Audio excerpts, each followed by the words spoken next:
And you're looking live at a near-capacity house here at Madison Square Garden in New York City, where the crowd anxiously anticipating the arrival of Michael Dokes, the challenger, and the heavyweight champion of the world, Riddick Bowe, in his first title defense. This in his hometown, and a lot of stars and celebrities in attendance tonight. Ringside, comedian and actor Billy Crystal. A fight fan. A fight fan, a big sports fan. Good seats for Billy. Boy, who does he know? Now, Billy, calm down. You're not going to fight. You're not a warm-up. Danny Aiello's big boxing fan.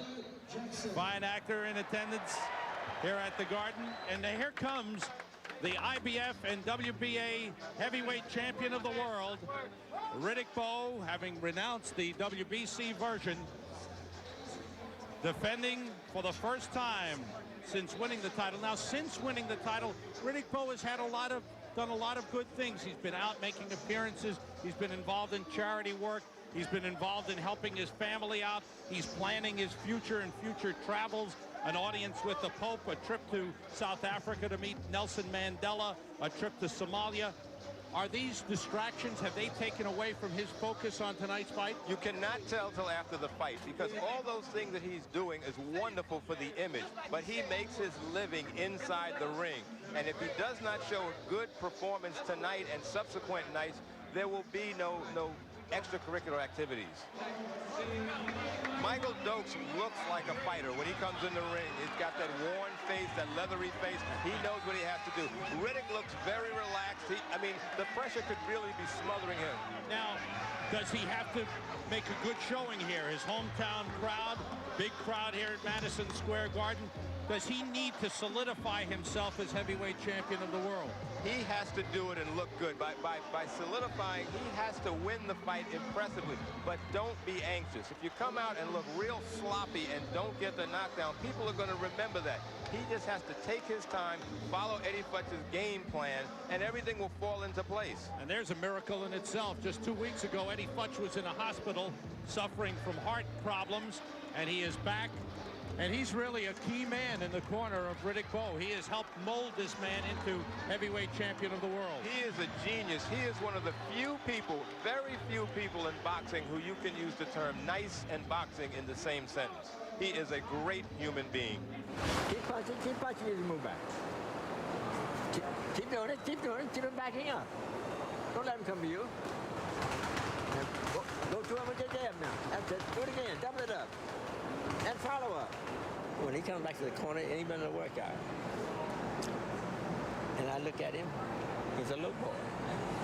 He's a little boy. Papa Smurf. Papa Smurf means the world to me. I guess if it wasn't for him, as I told Rock when I first began my professional career, if he couldn't be my trainer, I didn't want to fight. And still there, if he's not my trainer, I ain't fighting. I guess with him with me, I kind of feel like I'm protected.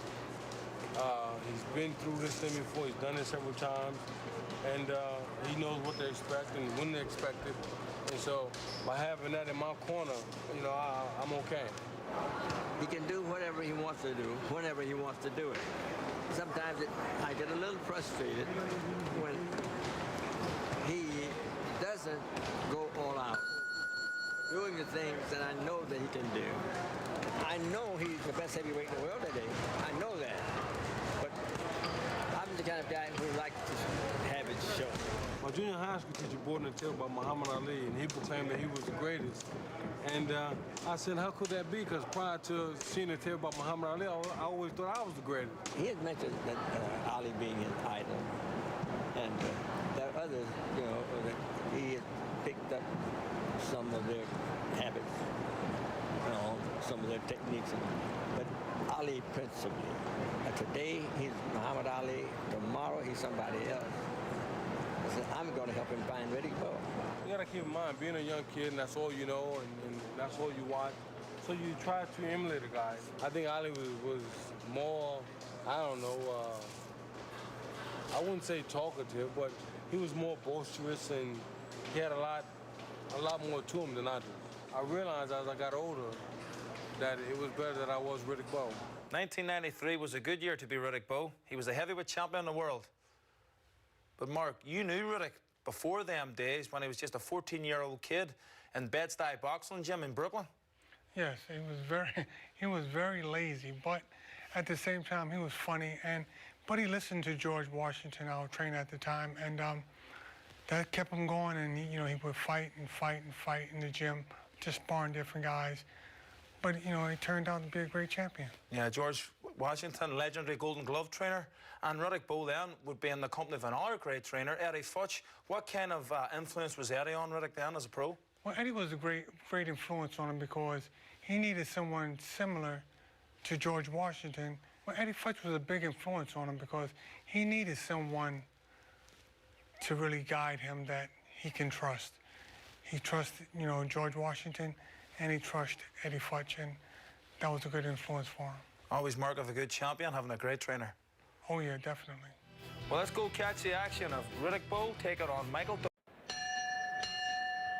We're live here in the Big Apple, Madison Square Garden, the world's most famous arena, as Spencer Promotions, Madison Square Garden Boxing, and Main Events Monitor, in association with Caesarsburg, proudly present the Homecoming, the heavyweight championship of the world, and is approved by the New York State Athletic Commission, the Honorable Randy Gordon Chairman, Rose Trentman, and Herb Washington Commissioners.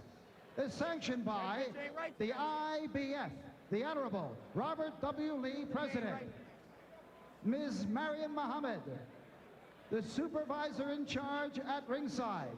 Is also sanctioned by the WBA, Gilberto Mendoza, its president, the Honorable James J. Binns, the supervisor in charge in attendance at ringside.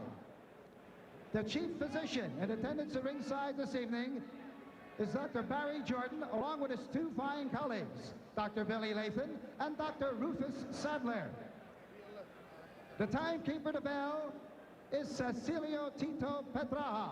Counting for the knockdowns is Wayne Kelly.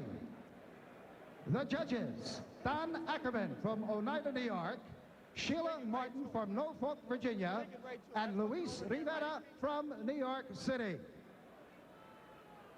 In the ring at this time, the man in charge of the scheduled 12-round title bout and refereeing his 51st World Championship bout, referee Joe Santarpia.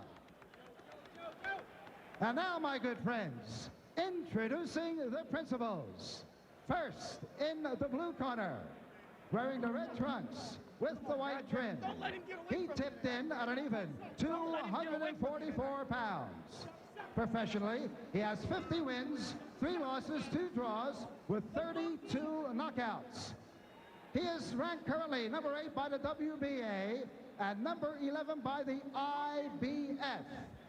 All the way from Las Vegas, Nevada, the former WBA heavyweight champion of the world, Michael Dynamite Dokes. And his opponent in the red corner, wearing the white trunks with the red trim.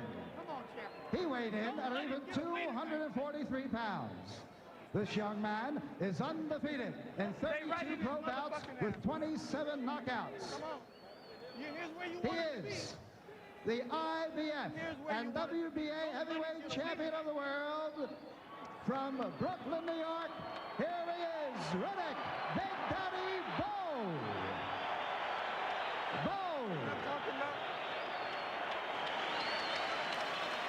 Big reception for Riddick Bowe here at Madison Square Garden. Joe Santarpia with the final instructions for the fighters. Gentlemen, you're boxing for the heavyweight championship of the world. You both know the rules. Are there any questions at this time? I want a good, clean fight. I want you to protect yourself at all times. Shake hands now, and God bless you both. Riddick Bowe almost seemed disinterested to you. Like he's got somewhere to go, you know. The limo motor's running. We will see.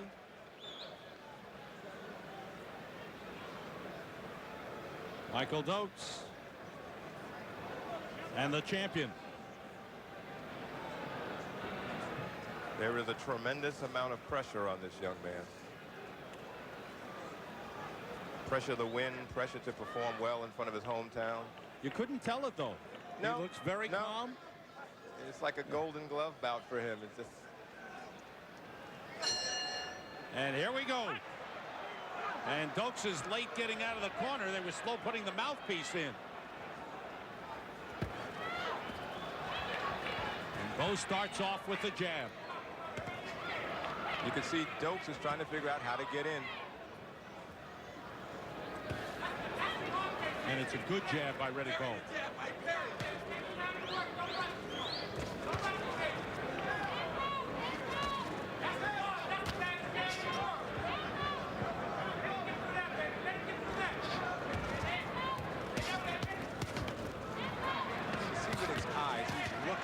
Looking at his face, looking at his chest to see where can he land that jab. Right now he's targeting the head.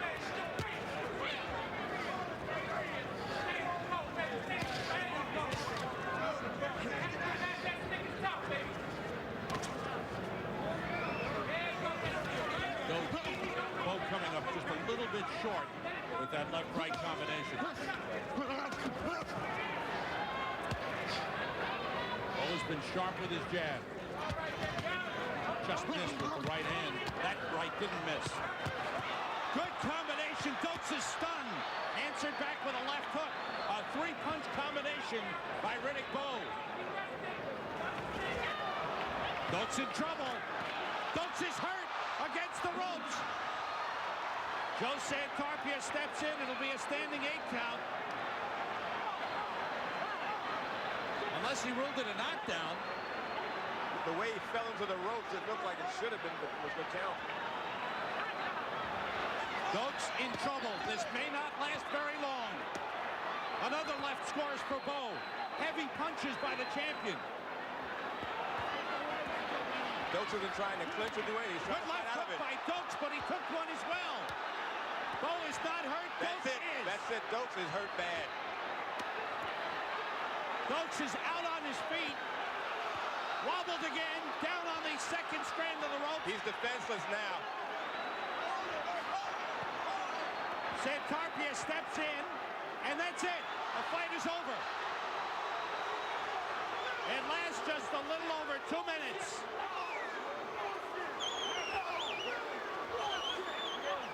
After the referee stopped it, Michael Dokes wobbled out to the center of the ring. He was indeed hurt.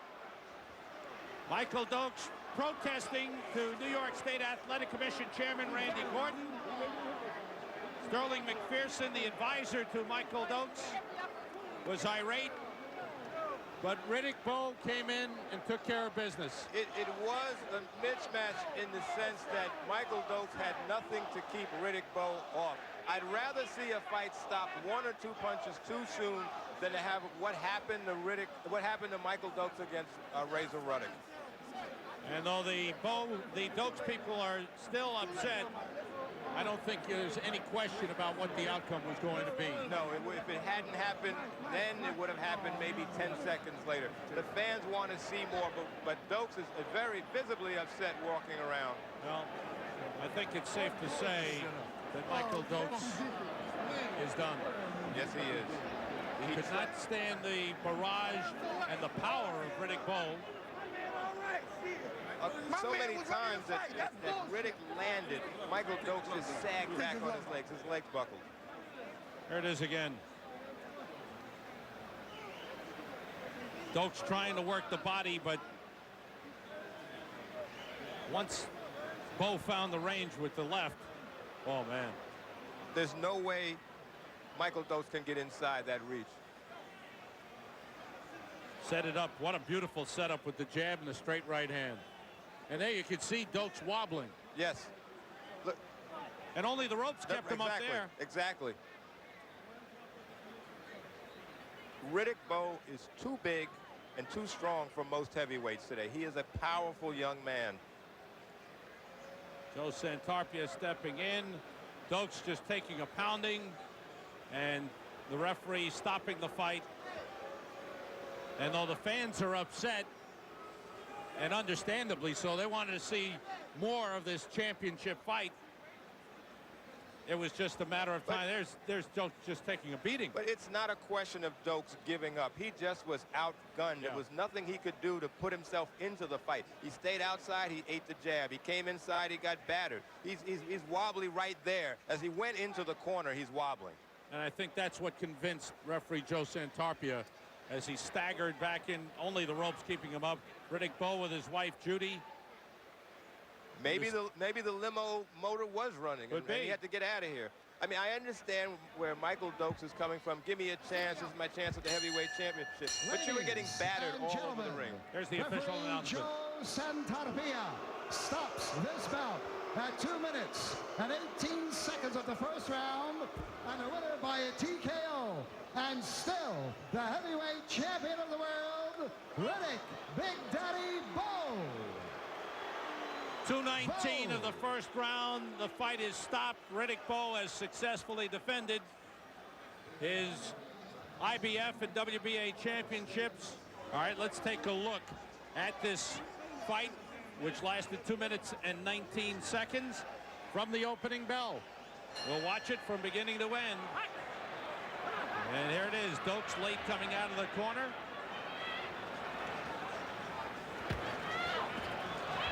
And both started right off using an effective jab. Everything is off the jab. In the Ray Mercer fight, he jab didn't do anything with it. Ray's using the jab to shorten that distance to land the right hand right behind it. Every time Dokes tries to get in, it pops. It's a jab right in his face. Having short arms does not help Michael Dokes in this situation. Well, and talking about Riddick Bowe's weight, Eddie Futch wasn't concerned because he felt he didn't have a quick opponent in front of him, and he didn't need quickness. He used power. We're seeing an interesting development here. He can use speed against speed when he fought Evander Holyfield. Now he can use power against a big man. And Dokes is a big man at 244 pounds.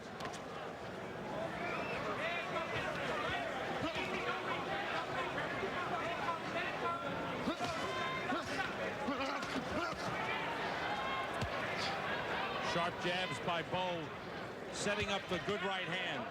That one missed, but that one didn't.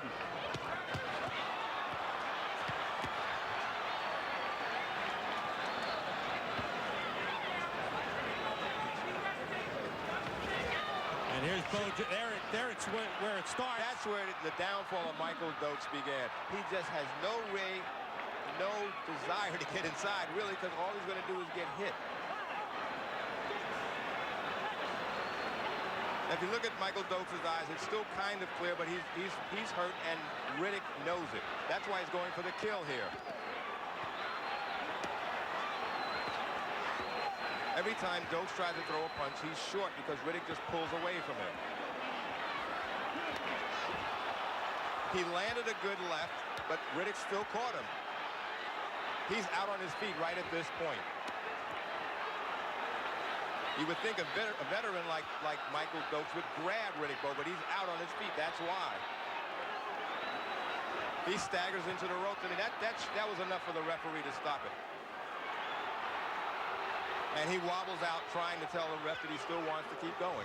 What's interesting also in watching Michael Dokes and seeing his reaction to the fight being stopped takes me back to 1982 when he won the WBA heavyweight championship, stopping Mike Weaver in 63 seconds. He came out with this huge barrage, the flashing hands. The referee, Joey Curtis, jumped in and stopped the fight, and it was Mike Weaver who was left there stunned and wondering what had happened and why the fight was being stopped. And here tonight it's Michael Dokes who is upset over the fact that the fight was stopped in the first round. Again, we look back at the action here in the fight that lasted just 2 minutes and 19 seconds. Dokes trying to get inside using the left hand, but never at any point bothering Riddick Bowe at all, Tony. He's outgunned, he's overmatched, he's too small. I mean, we're looking at the development of greatness right here. I really think that Michael Dokes, he really tried. He never clinched once, but he's just outgunned. He's tried to get past that sledgehammer of a jab that set up the right hand, and he just can't get in there. And Joe Santarpia there ruling a knockdown and counting the mandatory 8 on Michael Dokes. Bowe just waiting to move back in. Good body shots. That's what Dokes is known for, but it didn't have an effect. Bowe a little bit wild. Oh, what a left hook. And at this point, Michael Dokes was out on his feet. He's not trying to clinch. That's when you know a fighter's really hurt. If he had his senses, he would grab on. He's not. It's target practice. Yeah, every punch is landing. And that wobble was when the referee decided to stop it. And I'll tell you, if it hadn't have been stopped right there, I think Michael Dokes would have gone down moments later and would have been counted out as he was against Razor Riddick. He's taken a lot of punishment in his career. He was not going to pull this fight out. He just was going to get battered and battered as the night went on. No matter how many times you see it, Michael Dokes just wasn't ready for the power of Riddick Bowe. Mark, what made Riddick such a good inside fighter? Well, what made him such a good inside fighter was when we're in the gym in Bed-Stuy, he would fight guys. He would be so tired, but he'd get it on the inside and just keep banging to the body, banging to the body. And that's how he became a great inside fighter. Yeah. Well, there you have it, folks. 2 great punches, Mike McCallum and Riddick Bowe. Thanks for joining us on MSG Fight Night.